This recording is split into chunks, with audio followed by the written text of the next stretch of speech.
এই হলো সৌদি আরবের গ্রামের বাড়ি। ওইখানে ছাগল ফালে, ছাগল মুরগি, এখানে খেজুর গাছ।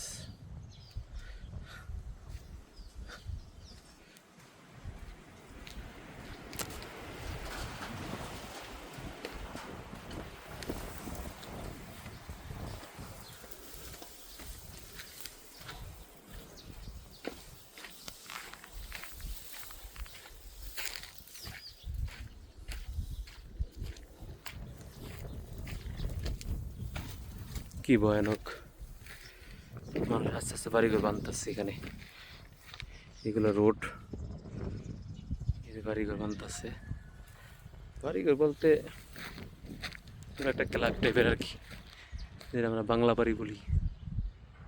ভয়ানক, মানুষের দূরের কথা, একটা পাখিও নাই।